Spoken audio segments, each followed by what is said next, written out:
বলতে পারেন, আপনি জুলাই আন্দোলন ধারণ করেন, আমিও আন্দোলন, কিন্তু যিনি ভোটার সে চিন্তা করবে এই দুইজনের মধ্যে কে ধারণ করে। আপনি কি মনে করেন? সেটা আপনি বলেন না, মানে আপনি কি মনে করেন? আমি যদি মনে করি, আপনি আমাকে বলেন, আপনি রাষ্ট্রপতিকে যখন অপসারণ করলেন না তখন আপনি কি বললেন? আপনি বলতে আমি রূপক অর্থে বলছি, আপনি বিএনপি না, আমি ওইটাই মিন করছি, আচ্ছা, বুঝতে যাতে দর্শক যাতে মিসআন্ডারস্ট্যান্ড না করে। আচ্ছা, আমি যখন রাষ্ট্রপতিকে তাড়াতে চাইলাম, আপনি তখন বললেন যে নাকি সরাইলে সাংবিধানিক সংকট হবে। কেন হতো না এটা? কেন হবে? তাহলে তো প্রধানমন্ত্রীকে তাড়াইলে সাংবিধানিক সংকট হওয়ার কথা। সেও তো সাংবিধানিক নির্বাচিত পদ, এবং সে চলে গেলে সংবিধান চলবে কেমনে, সেই দিক নির্দেশনা যেটা নাই সেটা আপনি কাভার হয়ে গেল, আর এইটা কাভার হবে না, কারণটা কি? আমি সেই বিতর্কে যাচ্ছি না, কিন্তু আপনি সরান নাই, আমি সরাইতে চাইছি, আপনি সরান নাই, আপনি তার পক্ষে ছিলেন। এরপর আসেন, একটা পর্যায়ে দাবি তুললাম আমরা, মানে আমি ছাত্রদের পক্ষে বলছি, মনে করেন যে আওয়ামী লীগের রাজনীতি নিষিদ্ধ করতে হবে। আপনি কি বললেন? না, আমরা কোনো এই রাজনৈতিক দলের নিষিদ্ধ করাটা আমরা সাপোর্ট করি না। তাহলে কি দাঁড়াইলো রেজাল্টটা? আমি নিষিদ্ধ করতে চাইলাম, আপনি বাধা দিলেন, ফলাফল কি হলো? দলের নিষিদ্ধ হইল না। তারপরে কি হইল? এখন ছাত্ররা নিয়োগকর্তা ইউনূস সাহেবের, ছাত্ররা তার উপর প্রেশার দেয়, এদিকে বিএনপির প্রেশার, পার্টি নিষিদ্ধ করা যাবে না। উনি একটা মধ্যপন্থী জায়গায় গেলেন, কোথায়? যে বিচার না হওয়া পর্যন্ত কার্যক্রম স্থগিত থাকবে। এটা কিন্তু একটা মধ্যপন্থা অবলম্বন করছেন ইউনূস সাহেব। কেন? ছাত্রদের চাপ এবং আপনার চাপ, মানে আমার চাপ আর আপনার চাপ। ফলে কি হয়েছে? এখন সময়ের ব্যবধানে কিন্তু আজকে এই প্রশ্নটা আসছে যে আপনারা যখন বিএনপি যখন আওয়ামী লীগকে নিষিদ্ধ করতে দিলেন না, তাহলে 35% ভোট অথবা 25% ভোট নিয়ে তারা মাঠে আছে, তাহলে আজকে আওয়ামী লীগের নানান জনের কথা নানান কর্নার থেকে আসতেছে, তাহলে ইনক্লুসিভ নির্বাচনের দিকে আপনারা গেলেন না কেন? ইভেন বিএনপির লোক এমনও কোনো জনসভায় বলছে, আমি নামটা বলছি না, জনসভায় বলছে যে বিএনপি যদি নির্বাচনের ক্ষমতায় যায় তাহলে একটা মধ্যবর্তী নির্বাচন ইনক্লুসিভ হবে বলে আমরা মনে করি। হ্যাঁ, একটা কথা এসছে। তাহলে আপনি নিজেই এখন স্বীকার করতেছেন যে মধ্যবর্তী নির্বাচন হবে। এই সব কিছু যদি আপনি মিলান, তাহলে বোঝা যাচ্ছে বিএনপি লম্বা সময় থাকতে পারবে না। আপনাদের বক্তব্যই তো, মানে আমি বলছি আপনাদের বলতে বিএনপির, আমরা রূপক অর্থে বলতেছি। তো এইসব বিষয়, এরপরে আসেন আরেকটা বিষয়, আপনি দেখেন জামাতের আমিরের একটা অ্যাকাউন্ট হ্যাকিং নিয়ে কথা উঠলো। আমি টেকনিক্যাল বিষয় বুঝি না ভাই, এই জন্য আমি খুব টেকনিক্যাল বিষয় খুব জোরালো বলবো না, কিন্তু ওনারা ফাইনালি বের করছেন যে বঙ্গভবনের একজন কর্মকর্তা পাওয়া গেছে এবং তার ইমেইল আইডি এখানে ব্যবহার হয়েছে। আমি আগেই বলছি আমি টেকনিক্যাল ম্যাটার বুঝি না, but it is a fact যে তাকে পুলিশ জিজ্ঞাসাবাদ করতেছে, গ্রেপ্তার করছে কিনা আমি জানি না, ডিবি তাকে নিয়ে গেছে সেই বঙ্গভবনের। এটা একটা বিরাট ডিমেরিটস, মানে সামনে নির্বাচন, সেই নির্বাচনে আইডি হ্যাকিংয়ে বঙ্গভবনের একজন কর্মকর্তা ইনভলভ হয়, যারা যেই বঙ্গভবনের রাষ্ট্রপতিকে আওয়ামী শক্তির পক্ষের শক্তি এবং জামাতকে আওয়ামী বিরোধী শক্তি, জামাতকে ডিসলাইক করে রাজাকার হিসাবে আওয়ামী লীগ বা বিএনপি যাদের কথাই বলেন। সুতরাং এটা কিন্তু একটা টাচি ইস্যু আজকে পর্যন্ত, জিনিসটা কিন্তু হালকা না। এবং এটা জামাত পারছে কেমনে? মানুষ মনে করে যে জামাত প্রশাসনের ভিতরে স্ট্রং, না, তা না, জামাতের টিম আছে। আমার ব্যক্তিগত ধারণায় জামাতের কাছে অন্তত 150-200 ব্যারিস্টার পাবেন, জামাতের কাছে আপনি 200 ইঞ্জিনিয়ার পাবেন বুয়েটের, জামাতের কাছে জাদ্রেল 200 ডাক্তার পাবেন, পেশাজীবী পাবেন, ইভেন আপনি মিডিয়ার লোকও পাবেন। যেমন ধরেন নয়া দিগন্তার সংগ্রাম অনেক চড়াই উতরাই পার হয়ে কিন্তু জামাতের কথাই বলছে, কিন্তু 16 বছর আপনার দিনকাল যেটা, সেটা কিন্তু যাচ্ছে তাই অবস্থায় ছিল। আজকে এখনো কিন্তু বহাল তবিয়তে সংগ্রাম এবং নয়া দিগন্ত আছে। আর একটা প্রতিষ্ঠান সবচেয়ে বেকায়দায় পড়ছে আপনার বিএনপিকে লিফট দিতে গিয়ে, সেটা হলো প্রথম আলো। অল থ্রু সে বিএনপির বিরোধী, অল থ্রু, যেটা শফিক রহমান সাহেব ক্লিয়ার করছে, আমরাও দেখছি। সেই লোকটা যে এখন বিএনপির পক্ষে এসে কথা বলতেছে, সবচেয়ে বেকায়দায় আছে উনি। না, বেকায়দা কেন বলছেন? এটা তো একটা সময় আসে কাউকে না কাউকে সমর্থন করতে হয়। না, এটার মানে কি? না, এটার মানে হচ্ছে আপনার আইডিওলজি নাই। আপনি যখন আপনার আইডিওলজিটা চেঞ্জ করে ফেলবেন, ইউটার্ন নিবেন।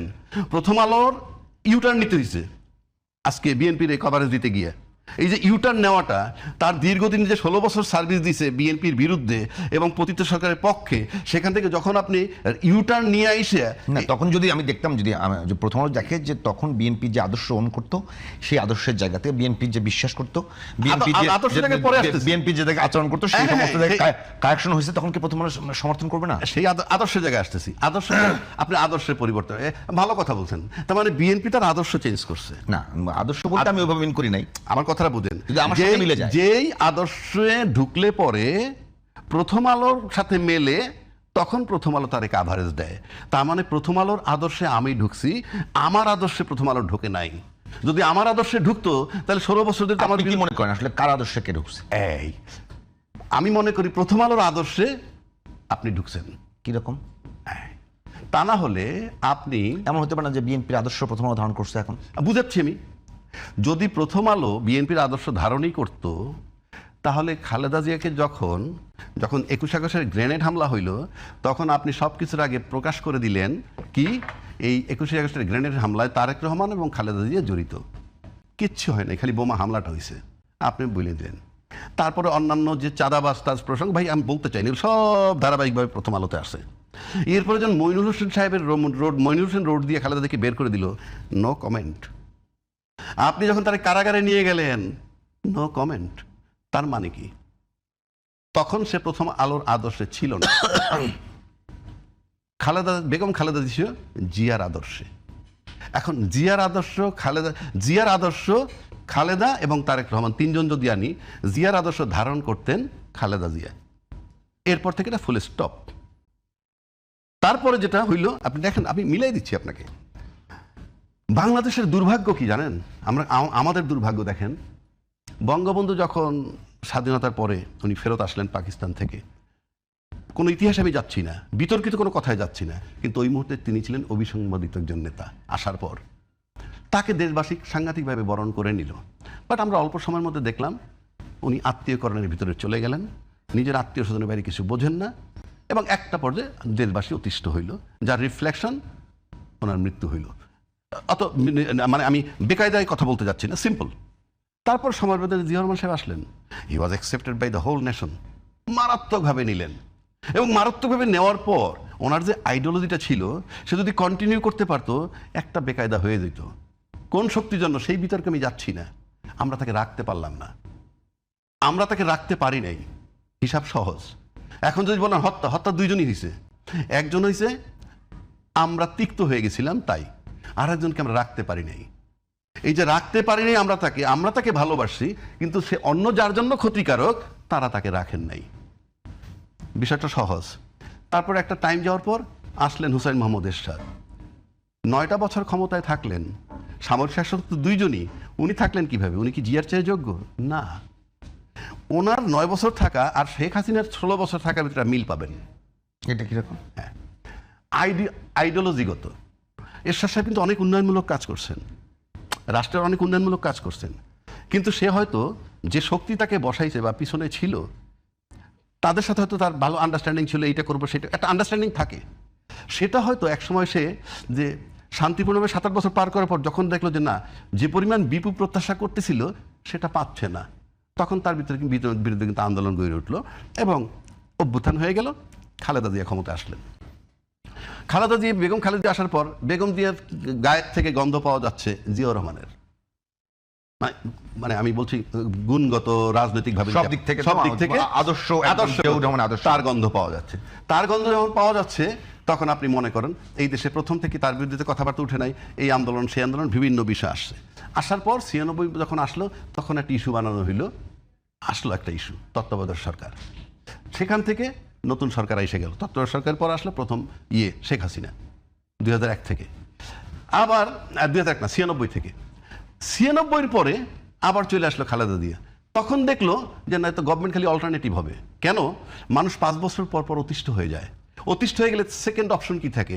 এবার আপনি আমারে মাইট দিচ্ছেন, মারছেন বলে আমি ভোট, আপনি মারছেন জনগণের, ভোট আমারে দিছে, আবার আমি জনগণের মারলাম, ভোট আপনাকে দিছে। এই যে অল্টারনেটিভ হইতে গেলে লক্ষ্যে পৌঁছানো যায় না, যেখানে আওয়ামী লীগ যে লক্ষ্যে পৌঁছাইতে চাইছিল, তখন আবার আওয়ামী লীগ মনে করলো যে না, তত্ত্বাবধায়ক সরকারটা বাদ দিয়ে দরকার, এবং বাদ দিয়ে কিন্তু সে লম্বা সময় ক্ষমতায় থাকলো। এই যে লম্বা সময় যে সে ক্ষমতায় থাকলো আর এরশাদ 9 বছর থাকলো, এর ভিতরে একটা মিল পাওয়া যায়। বেগম খালেদা দিয়ে কিন্তু যেহেতু জিয়ার আদর্শ লালন করতো, সে একটা সময় যাওয়ার পর ওই তত্ত্বাবধায়ক সরকারটা বাতিল করে তাকে কিন্তু আর ক্ষমতায় যাইতে দেওয়া হয় নাই। কারণ যে আদর্শটা দেশবাসীর জন্য প্রয়োজন, যে আদর্শটা দেশবাসীর জন্য প্রয়োজন, সেইটা লালন করতেছিল খালেদা জিয়া। কিন্তু একটা সময় খালেদা জিয়া যখন আউট হয়ে গেলেন বা আউট করা হইলো, যেভাবেই যাক, তারপর বেঁচে ছিলেন দীর্ঘদিন, ক্ষমতায় কিন্তু যান নাই। এরশাদ সাহেব যখন আউট হয়ে গেলেন সেই 1991 সালে না 90 ডিসেম্বরে 91 থেকে মারা গেলেন 2009-এ, মোটামুটি অনেক লম্বা সময় জীবিত ছিলেন, ক্ষমতায় কিন্তু আর যেতে পারেন নাই। তার মানে ক্ষমতায় লম্বা সময় থাকতে হলে আওয়ামী লীগের গুণে গুণান্বিত হইতে হবে, এবং সেই আওয়ামী লীগের গুণে যিনি গুণান্বিত হবেন তিনিই কাভারেজ পাবেন প্রথম আলোর। আজকে বিএনপি যে প্রথম আলোর কাভারেজ পাচ্ছে, হয়তো প্রথম আলো মনে করতেছে আওয়ামী লীগের